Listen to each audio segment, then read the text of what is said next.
Bay, musta di bay, panala sa video nga karon. Before anything else, kanang i-remind mo unsa kaning video. Just disclaimers di ay kaning nga video kay wala din siya sponsored, kaning mga butang akong ipakita karon is my own. I bought it with my own money. I'm not paid by any of the companies that I'm showing right now. This is just my real world review, like thoughts about these items, and mga na check na kung unsay ako mga na feel, unsay akong na sinati pag gamit aning item. So what we're going to talk about now is this one here. This is the DJI Action 4 audio adapter. Like it's called the usbc to 3.5 audio adapter for the DJI Osmo Action 4. So this is it. In context, before ang ginagamit nako nga kanang dashcam sa kong auto is this. So this is the DJI Osmo Action 1, and na siya third party nga kaning audio plug which is USB-C, and na siya USB-C nga ri, and napud siya kanang 3.5mm jack.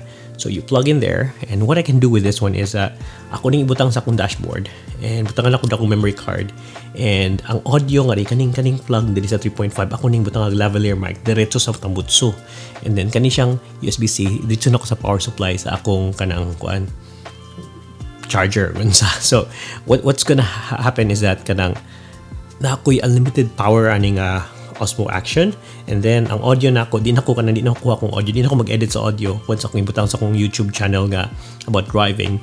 Diri na mo agi sa kuan 3.5mm jack lav mic dito sa akong tambutso. So anything that you can hear is just a madunggan ba. So yeah, this is pretty good. And then nag-update ang Osmo Action, naging na siya Osmo Action 2 katong gamay kayo. Kanaki ko ito kay gamay.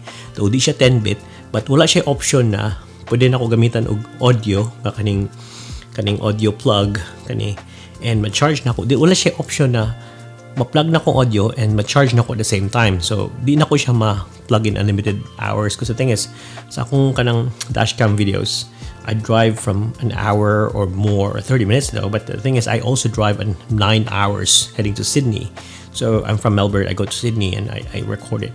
The thing is 9 hours is too long, and kaso sa kayo mag-plug ko, mag-charge mga ana, then magtangtam pa ko sa audio na ba murag lisod. So I didn't get that camera, and then pag Osmo Action 3 okay, but yeah, I got the Osmo Action 4, which is this one here. And then nakita na ko na sila gi-release nga kaning kuan, kaning power kaning audio adapter, 3.5mm adapter. So since this is made by DJI themselves, na siya murag notch nga ring muhaom gyud siya dito. So di gyud siya matangtang ba, solid kay siya ba. And then what it makes me do is just the same as the Osmo 1 nga ma-plug na ko ang audio diri. Hindi man blur man. Ma-plug na ko ang audio diri 3.5mm jack, ma-plug na ko ang power supply. So I can use this as my dash cam, and as long as nakuha ko memory card, I can record unlimited hours. Like yeah, sometimes mag-drive ko 9-hour drive na okay ra na siya kay like kanang naka-power man siya, naka-charge man siya pirmi. And ang audio is I don't have to edit the audio because dito na siya sa makina. So therefore, this is the Osmo Action 1 that I usually use. Pati na siya matangtang, yun ang butangan na ako siya mga foam diha para dili makuan dito. So kani siya muy the new generation Action 4. And the thing is ang good thing aning Action 4 is that it's magnetic.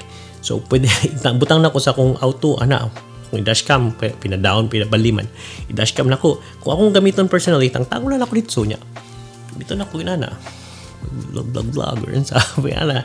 So muna siya nung nakadinutan niya. It's a game changer for me, so I need to get rid of this thing.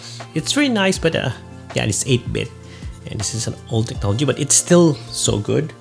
Move on to the 10-bit, and this is the Osmo Action 4. I didn't really rehearse or make a script for this video, so kung na ako'y mga sayop, that's what it is. I don't script because I'm lazy. I don't script my videos, so I hope you like it. If you like it, give me a like, thumbs up, subscribe, whatever. Wala siya. Talibog sa kong salti. Sige, bye. Muna na siya. Later kayo ni.